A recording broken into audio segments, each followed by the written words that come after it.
The Louisiana Restaurant Association presents Conversations in the COVID Crisis, a special edition podcast to capture the stories of our industry during the most unprecedented of times. Now, here are your hosts, LRA President and CEO Stan Harris and Vice President of Communications, Wendy Warren. This week on the podcast, Stan Harris is back with us. He's going to give us a legislative update and give us some insight on what's been going on in his world for the last 2 weeks, I'd say, since we heard from him last. We're going to hear from Alex Fine of the Quarter Two Sisters, native son Melvin Rodrigo Galatois, live from the White House, and Lieutenant Governor Billy Nungesser, urging us to travel within the boundaries of our borders. This is episode 8, and Stan Harris, how you doing? Doing wonderful, Wendy. You have been bouncing back and forth to the Capitol, to the office, to your house, kind of hitting that triangle on a regular basis again. Yeah, it seems like we're spending a lot of time with task forces providing information. It looks like we're spending a lot of time with members talking about how we could do things better. Mm-hmm. And we also have quite a few working groups underneath these task forces that are helping us to understand what it is that we should be looking at and how we can help build a more responsive approach to recovering in our economy for our restaurants and our hospitality-focused businesses. And one of those is the Louisiana Economic Recovery Task Force. Am I right about that title? Yes, that's put together by the legislature. President Paige Cortez and Speaker Clay Shakesnyder put that together and announced it several weeks ago.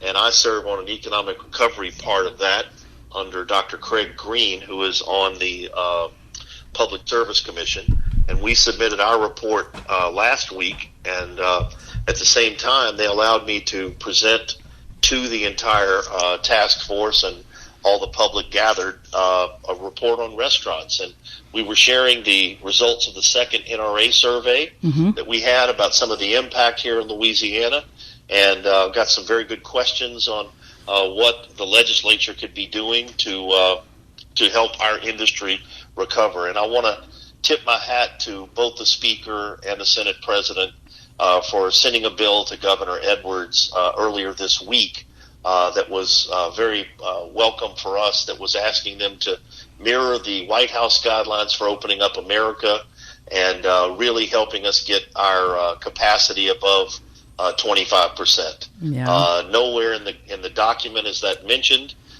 We really are pushing hard to get to 50% or beyond. As I'm proud of saying, our industry is the one of food safety, sanitation, and hygiene. Mm-hmm. And while we're responsible and care about the safety and well-being and health of our workforce and our guests, we need to trust the restaurants are going to do the right thing for their business. Yeah. I've been in different restaurants in the last week. Some have taken my temperature. Some have sprayed my hands with hand sanitizer. Some have given me single-use items. And I sat in one restaurant that served me with linen and china. Wow. So, again, it's up to what that restaurant is capable and comfortable in doing, and that's how we should be allowing them to operate. So, tip of the hat to Paige and Clay for engaging on behalf of the Louisiana Restaurant Association. Yeah, and you've mentioned this before. Both of those gentlemen have a past working in our industry, so they've seen it firsthand. Their first job for both of them was in the restaurant business. There's another piece of legislation that I think came out of that work group, which is the Competitive Project Payroll Incentive Rebate Program. And that's yes. House Bill 846? Yeah, Mark Wright is a state representative from where I live in the Covington area, and had a bill with this title focus, which is how you have to do things at the Capitol after introduction's over. And he really allowed us to repurpose his bill to focus on this competitive jobs program. And what it is it's very similar to what has been in existence before that restaurants were excluded from, which was called quality jobs. Mm-hmm. And so in this particular case, if you rehire or hire a payroll of at least $40,000 between now and December of 2021, you would get up to a 6% rebate in taxes back to you based on the wages that were paid. And this is a great incentive for the restaurants and the retailers and the hotels, and that's what's included, limited in this particular bill. We've never had a bill that came through with this type of focus on small retail, small restaurants, and hotel bills. So it's really something that we're excited about. Cool. It has cleared through the House and has moved over to the Senate. We feel like we're going to have a little bit more of a challenge on that side since it was a House bill.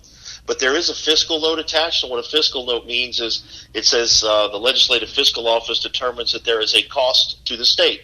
We personally believe that dynamically scored, this will be a net winner for the state, because as we put more people to work, they will generate more payroll taxes, and the cost of this program will be absorbed probably 2 or 3 times over by the additional payroll taxes. And we'll be taking people off unemployment. And we're getting people back to work. We're giving them something that they want to do. Mm-hmm. And then there's another one by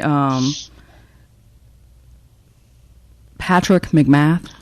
Yeah, Senator McMath has a bill, Senate Bill 508, which is focused really on restaurants that decided to stay open during the COVID crisis and limiting their liability. That bill is scheduled to be in House Civil Law on Tuesday. It's already passed the Senate. It's got to still clear the committee and the House floor, and if it comes out of the House without amendment, that makes it final passage, and it will become law upon the governor's signature. Right. So this was also a topic that briefly came up in the White House Restaurant Roundtable as well. So do you know of anything happening federally speaking, maybe like in COVID-4 or the next round of the HEROES Act, whatever version that becomes? I think it's a real challenge for the federal government to take a limited liability approach to just about anything, because each of our states have a different structure, and I think the best place to be able, and while from a simplicity standpoint and what I do in the advocacy side would be a whole lot easier just to have a blanket approach nationally. Unfortunately, if you look at like smoking, while there's smoking bans in all of the states, we still sell cigarettes, and we still fund with tobacco taxes some of our healthcare initiatives and things of that sort. This is pretty similar to me. Gotcha. I just don't think that you can find blanket immunity from some behavior, especially if there was egregious behavior or negligence in there. So taking a more limited approach in our state, targeted specifically to COVID-19, so it couldn't be taken and expanded to any other kind of activity, keeping it very limited, I think is the best approach. Cool. Yeah, that sounds very, very wise. What about ghosting? I saw this bill, HB 458, and this went off the House floor 100 to nothing, right, yesterday? Yeah, it was passed with an overwhelming majority of all of the members of the House of Representatives present. That hardly never happens. No, it doesn't happen often. As we said, there was as much green on the board, it looked like St. Patrick's Day. But Representative Greg Miller is in his third term. He chairs civil law, and we wanted to go to someone who really understood the basic in the laws when it dealt with contract law. And typically, when a restaurant decides to use a third-party delivery firm, they sign a contract. And it says what the restaurant will do, and it says what the third-party delivery firm will do. It defines fees, responsibilities, and obligations. What our bill will do, it will not change anything about the relationship anyone has with an existing third-party delivery firm. What it will change is going forward, if a third-party delivery represents to the public or a customer that they are your authorized delivery firm by using your logo, your likeness, or your menu on its website, on its app, or in any other promotional item, and they don't have a contract with you, that would not be allowed anymore. Okay. And we have several large third-party delivery companies, and that is their business model. We've sent cease and desist letters to them from the State Attorney General's office to no avail. So we felt like the best pathway for Louisiana restaurants was to say you can't represent. It doesn't prohibit a guest from ordering from that firm, even if they're not a recognized partner. Right. It just means that that third-party firm can't represent, can't give the insinuation that they're the representative of it. And the other thing that it does is it eliminates the third party from being able to offload all the indemnity, all the responsibility for the transaction onto the restaurant. Right. The restaurant should be responsible for the product up and until the time it's handed off to the third-party delivery firm. Right. This provides some clarity as to that as well. Good. I find it hard to believe that a single-unit restaurant should be indemnifying a $7 billion funded delivery company. Yeah, exactly. This is definitely one of those things that when it does happen, and when it started happening here in Louisiana, we heard from our members loud and clear that, they wanted to know exactly what their rights were in this area, because we did see these third-party delivery companies doing that. And also with this current situation, we're seeing new delivery companies start up in some... There's nothing wrong with market choice. And right. I think that restaurants should make a decision to partner with whoever they like. And if a restaurant or a third-party delivery firm wants to offer its service to a customer going to that restaurant and they don't have an agreement, I'm fine with that, as long as that restaurant, as the delivery firm, doesn't represent to that customer that they do have an agreement. Exactly. And it's kind of like the old story. I don't think I can operate and say that my restaurant is a McDonald's if I don't have a contract with McDonald's. Right. It's the same thing that we're talking about in this legislation. We're trying to provide some clarity. We noticed a problem. We tried to direct response with the companies to get them to change their behavior. They chose not to do that or to ignore that. So in turn, what you have to do is you try to put it in statute. It moves into the Senate yesterday. It will be heard in the Senate Commerce Committee probably in the next couple of days, and then it will come back to the Senate floor for a final vote. If it's not amended, it'll be finally passed by the Senate, and it goes to the governor for him to consider signing. So we think it's an important piece of legislation. We had 7 to 10 bills that were on our calendar this year to bring forth. The leadership, because of the shortened session due to COVID-19, asked us to pick the one bill that we thought was most important. This House Bill 458 was it, and we hope we can get it across the finish line. Yeah, indeed. Well, thank you so much for your time today. Any parting thoughts for this episode? I hope that the folks that listen to this, who are members and are non-members, everybody in the industry or interested in the industry, will take a moment and realize that, hey, give your restaurateur a chance. Give them a break here as they're trying to get their business back operating. They may not have a full menu. They may not have a full staff. Right. They may not be able to accommodate you at the time that you want to be accommodated. But be a little patient, and let's work together to help our restaurants recover, our hospitality industry recover, and put people back to work. Yeah, let's be kind to one another. Absolutely. Well, thank you so much. Thank you. All right, bye-bye.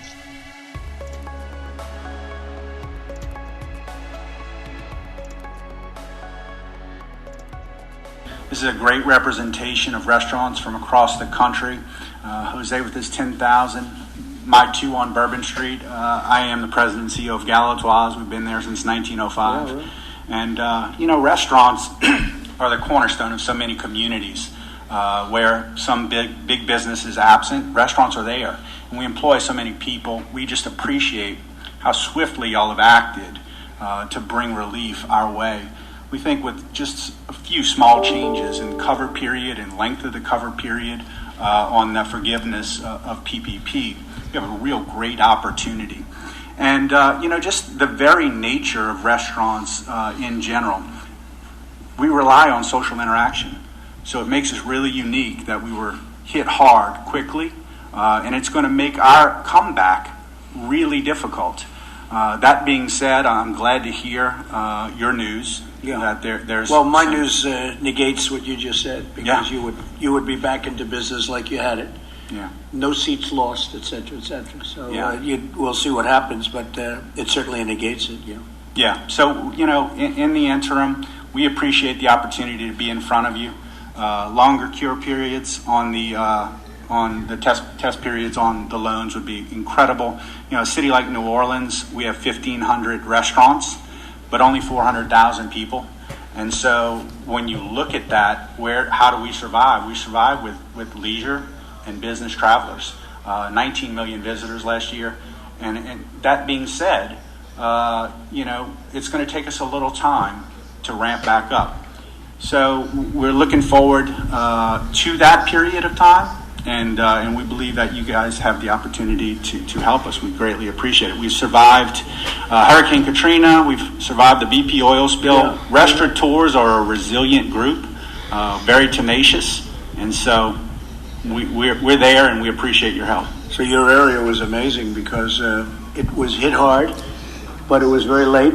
We didn't think it was going to be hit at all, and then all of a sudden it spiked up after you had a certain event, and who knows what caused it, but maybe it was that. Yeah. And then it's doing incredibly well right now. It's really down at a low number. We've made great progress. The governor's done a really good job. That being said, 25% capacity is tough.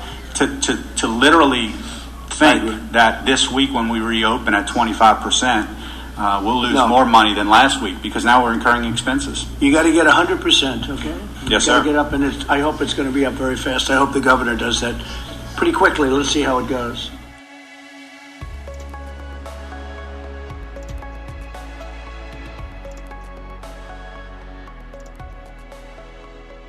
Next on the podcast, we head to the French Quarter, to the Court of Two Sisters, with proprietor and second-generation owner Alex Fine. How you doing, Alex?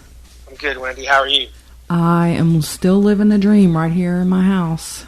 Going out occasionally, but... A little more now than last week, right? I went to Jefferson Parish today to pick up something from my office for the first time in a very long time. So tell me how the first weekend of reopening at 25% capacity, how did that work out for you? I mean, we did all right. I don't really know I wasn't really sure what to expect. It definitely is slow for sure, but it's good that it is because we're getting used to all the new rules and guidelines as far as wearing masks, wearing gloves, just working through all those issues. It's been a lot. So, it was good to be open. I wish we had more customers, but at this point, we'll take what we can get, Were your customers mainly like locals that knew you were opening? Who were they?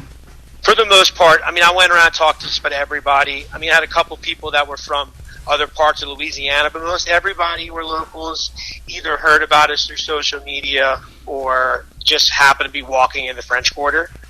There's not too many places open in the French Quarter right now, so right.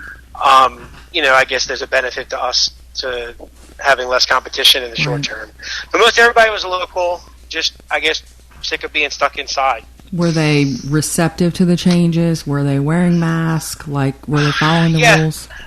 Not many people wearing masks. I guess I'm not off the record here. I don't feel comfortable making my customers wear masks. Now, all my employees were wearing masks all the time. They were all wearing gloves. I was wearing a mask and gloves. But most everybody didn't have a mask on. They all seem to be, we've changed from a buffet, what we normally do during the day, to a menu. And everybody seemed to be receptive to that. And everyone just seemed to be happy to be out, to be honest. That was the reception I got from talking to people. Were they, exhibiting social distancing? Were they paying attention to that kind of stuff since they weren't necessarily wearing masks? For the most part. Everyone kind of stuck to their own tables, right? So everyone seemed to be somewhat cognizant of going to the bathrooms. And we had signs on the doors trying to one person at a time, even though there's multiple. Right. People can go in the restrooms, and for the most part, everyone seems to be cognizant of it. Everyone seemed to enjoy themselves. And again, I think most everybody were just happy to be out and about. And what about your staff? Were they, how did they feel about serving people that didn't have masks on? No one seemed to mind, and the line of thought, the school of thought that I kept giving them was, if you're wearing a mask and you're wearing gloves and you're doing all the right things to take care of yourself, then it doesn't really matter what other people do at that point. You know what I mean? So you need, we had a whole list of protocols that we went through to get open for them to follow, for us to tell guests. And, I said, you follow these protocols, it's for your own safety. And if you do that, if somebody else is sick, you shouldn't get sick. So take the time you need, wash your hands, change your gloves, keep your mask on, and everybody should be fine. And I think everybody felt pretty comfortable with that. To be honest, I think if they see me with a mask on and me taking it seriously as the boss, then I think that makes them more comfortable knowing that we're taking it as serious as we can. Gotcha. Well, I hope things improve for you. I hope the next 3 weeks, people are still being responsible and the spread does not increase, and that we can go to phase 2. That would be awesome. That would be awesome. I really appreciate your service to the industry. I know you've been very active from an advocacy perspective throughout this whole thing, as you are normally, and also you serve as a trustee on our self-insurers fund, so you've been very plugged into what's going on at the LRA for sure. So thank you for taking the time to be on our podcast today and share your story on weekend 1 of phase 1 from the perspective of a French Quarter business owner. No problem. Thanks for having me. Thank you.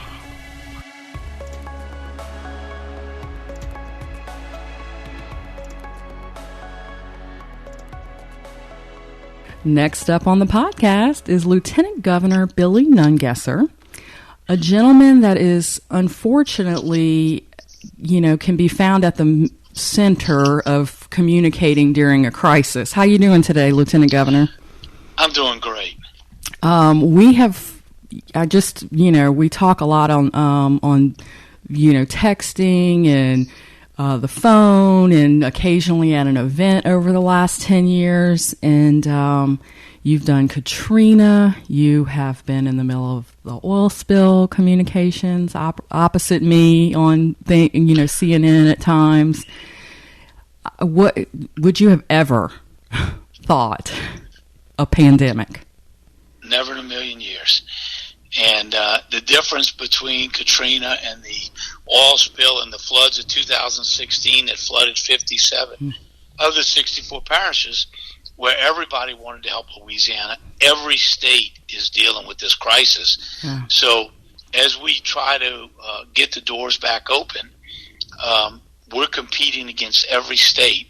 The good news is we've got the best food in the world. No doubt. And people come here to eat. That's why the restaurant industry is so incredibly important, that we do absolutely everything we can do, every Louisianan, to get out and support the restaurant industry, by ordering out when we were shut in, to getting out now and eating in restaurants, because the opening back up is more critical than ever, because the restaurants have to spend money on labor and food. If we don't fill them up, right, they won't make it. Yeah, agreed. So you were telling me earlier about kind of like a strategy that you were imploring the local CVBs to use, and I thought that was something that maybe we could take a listen to and kind of see where we fit into this. Right. Well, we y'all know better how to promote the restaurants, and that's why we're working with you on giving some grant money to y'all to help do that. But we also asking our CVEs around the state to encourage the people in North Louisiana, for them to reach out to their people, to go travel to another part of Louisiana, go out and eat in the restaurant, stay in a bed and breakfast or hotel, and support the local economy here in Louisiana. We're also going to be doing that through our state parks and museums. Right. We offered, if you stay at a Louisiana State Park 3 nights, we'll give you the 4th night free. I've tasked all my park managers to go out in their communities and get menus from the restaurants and give them out at the state parks to encourage people that stay in the state parks to go eat at those local restaurants. Everything we can do to make to get the restaurants back as quickly as possible could be the difference in several of them making it through this critical time. And when we get to phase 2, we've ordered 5,000 Louisiana Feed Your Soul masks. We'll be opening the welcome centers. We'll be giving out those masks. We put some new kiosks in the welcome centers where you can pull up the local restaurants, where to go, what to do. So we're leaning forward to do everything we can do. to make sure we're putting the restaurant industry out there in front of people. And when you think about food, you just got to get out and eat some good Louisiana food. So hopefully between the marketing of the Seafood Promotion Board and what they're doing to promote Louisiana seafood, and together with working with your team, we can get people excited about getting out and supporting our local restaurants. Yeah, I think, to illustrate exactly how dedicated to the restaurant industry you personally are, you really wanted a pure Michigan-like slogan for Louisiana. And what did that end up being?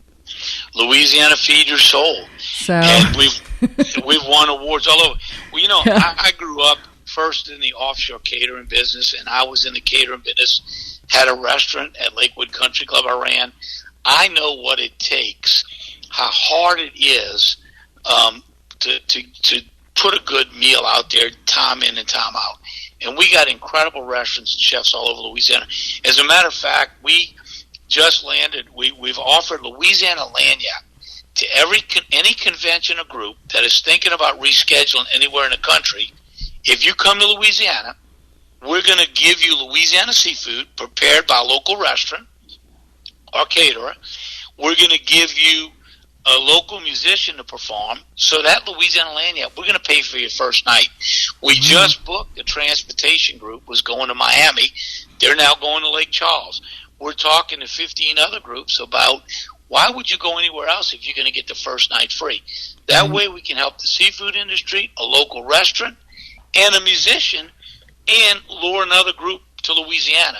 So we're out there working hard on the phones, emailing, trying to lure those groups to Louisiana so we can get those, as soon as we're open for business, later this year, early next year, those businesses, those conventions, those business groups are already coming to Louisiana.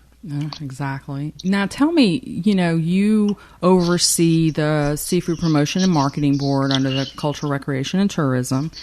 And tell me what's going on with them, because we see it in the news, but, can you tell our restaurant members, what you're hearing from those guys?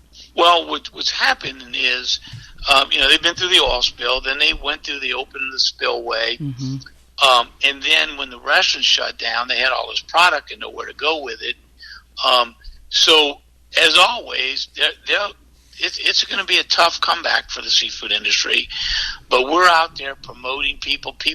Louisiana stepped up and picked up a lot of seafood to go from restaurants during the shut-in period.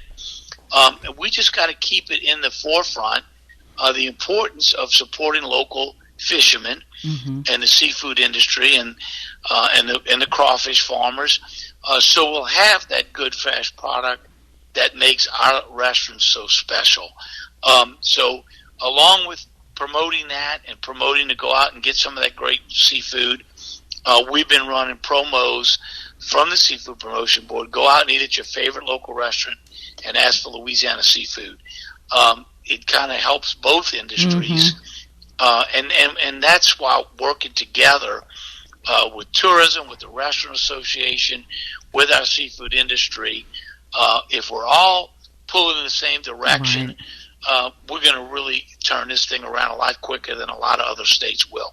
Well, I think that's one of the things that, makes us different from other states is because we have this bountiful seafood, we have this great restaurant industry, we have such a beautiful landscape and the architecture and the music, and it's just such a lovely place to be, and we're all interwoven together to create this special place that has no comparison. Quite frankly. You're right. You just can't get it anywhere else in the world. And it just seems like not only do our restaurants do a great job at serving great food, they all have their different personality, and you can't talk about it without talking about the staff and the people that work in the restaurants. It's the way we treat visitors. We treat strangers like family. Besides the great food. And every time I go in a restaurant, the personality of all the people working in that restaurant it makes it that much more special. So it's our people that people come here to feel welcome. And like I said, we treat strangers like their family. Agreed. Well, thank you so much for taking your time today to talk to us. And this will be on our podcast coming out tomorrow. So I'll make sure we tag all of your everything you cover on social media. Great. And when you call me anytime, sure. Anything that I can help, even if it's in one town or city that the restaurants aren't getting cooperation from a local elected official. I've been on the phone trying to up the amount that's allowed in the restaurants in this phase 2 and talking with local politicians around the state. So when we do roll out phase 2, we don't get some of these mayors or parish presidents trying to, So, but if I've got to pick up the phone and call anybody to encourage them to support getting these restaurants back made whole, don't hesitate to call. I'll be glad to do it. Well, I appreciate that. And on behalf of all of our members here, we thank you for your service to the state, to the seafood industry, to the restaurant industry, and travel. Well, thank you so much. Thank you. Bye-bye. Bye-bye. Thank you for listening to the LRA's Conversations in the COVID Crisis. If you have a story idea, email communications@lra.org. Visit www.lra.org for the latest on COVID-19 resources for restaurateurs. And follow us on Facebook, Twitter, LinkedIn, and Instagram. Until next time, stay safe, everybody. And remember, we at the LRA are working harder than ever for Louisiana's restaurant industry.